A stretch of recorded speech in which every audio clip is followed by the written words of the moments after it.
All right.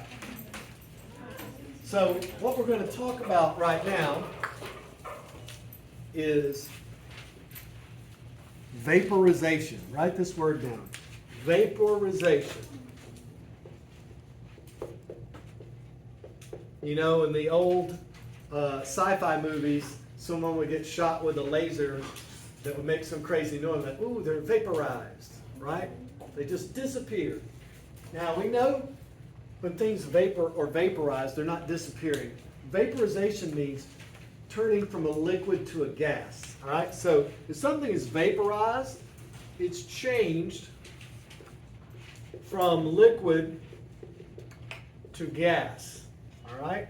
That's what being vaporized means, all right? So, Elias, what's a common word in the kitchen we would use instead of vaporized? The spaghetti directions don't say, okay, vaporize the water. No, what do they say? Boil. So boiling, right? Boiling is one way we can vaporize water. Boiling is one way we can vaporize water. So boiling means bringing the whole sample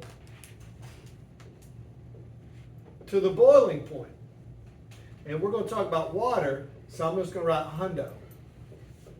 Boiling is bringing the whole sample to 100 degrees Celsius. So if I were to draw a pot like this with a handle, it's not a very good handle, with a handle on a stove top, the stove got really hot right there beneath it. And if you put a thermometer in the water, the thermometer would read 100 degrees Celsius, right? All of the water. All of the water. So, and if we let it just roll, it would take a long time. But if we let it roll, all of the water would eventually disappear, right?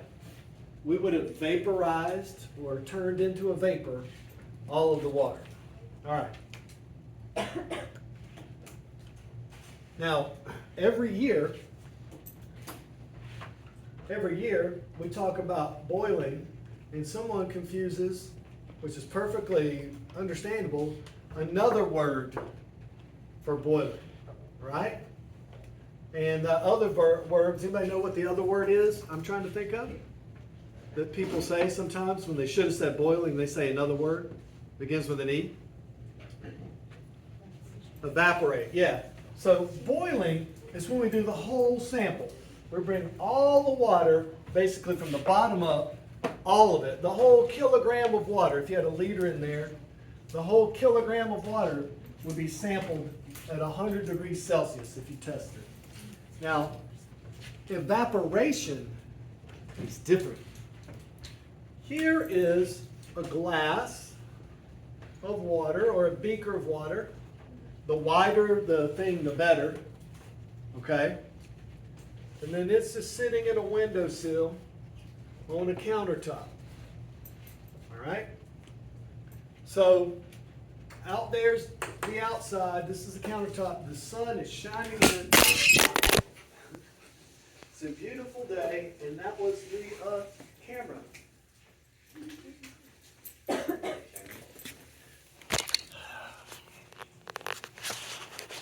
I can edit that out. Oh, it broke! My holder, I've had this holder for a long time. It broke. That's weird. That's weird that it fell, too. That was super weird. You should not edit it out. Yeah, that would be great. I might not. You should keep it, remember to stand. I'd watch it. All right, there we go. Okay, I'm with you. Okay, I'm not going to edit this out.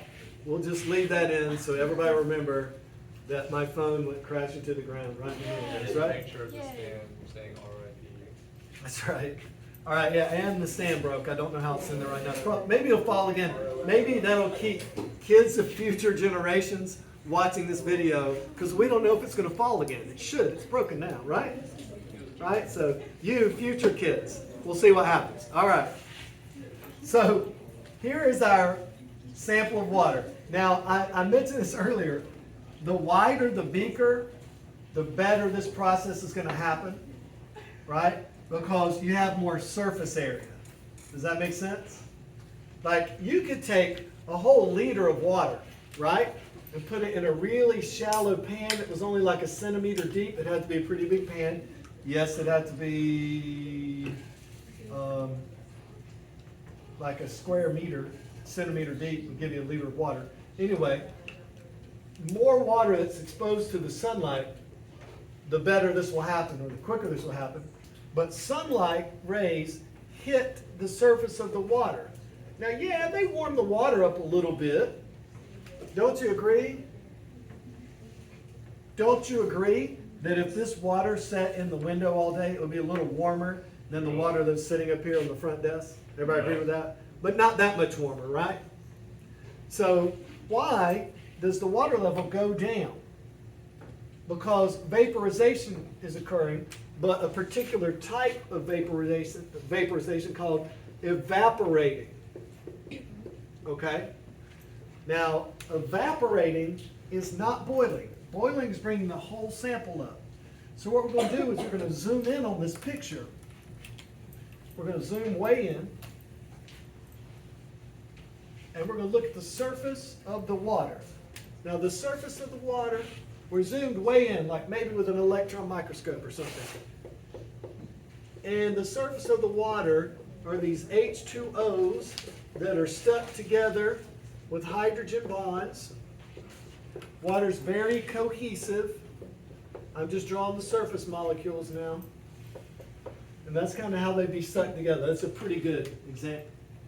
Now, we're just talking about the very surface, the first micrometer. Okay? Sunlight, a photon of sunlight comes down and it hits a water molecule and just gives that one molecule enough energy. It makes it shake, it resonates it, and it gives it just enough energy for this one to tear away from the others. It breaks the bond, and then it goes floating away as a gas. And that happens very slowly, and it happens only at the surface. That's what evaporation is, or evaporating. This is how the weather happens. The sun shines on the ocean and constantly is tearing tiny individual water molecules apart, bringing them up into the air where they eventually saturate the air and make clouds. Then they go somewhere else, and they get colder, and then the clouds, condensation comes out of the sky. So the opposite of evaporating is the condensation, is the rain, right? So you can vaporize something, which means turns it from a liquid to a gas, or you can condense something. And the last thing I'm going to mention real quickly that probably you haven't thought of is this. There are some substances that don't vaporize. They turn directly into a gas without ever being a liquid at our normal conditions. Owen would know that this cube right here I was drawing, if it was of a certain, here we go, if it was of a certain substance called CO2, carbon dioxide, it can dry into a solid if you make it really, really cold. But if you take the carbon dioxide and you just set it out in the room, then it skips being a liquid. It will not melt. It just immediately turns to a gas. Does anyone know what that process of just skipping a step is? Going from a solid to a gas without ever being a liquid. Does anyone know what that's called? Anybody got a guess? All right. That is called, this is the last note from this little tiny section we just did. That is called sublimation. For something to sublimate, it goes from a solid directly to a gas. And carbon dioxide is a very good example.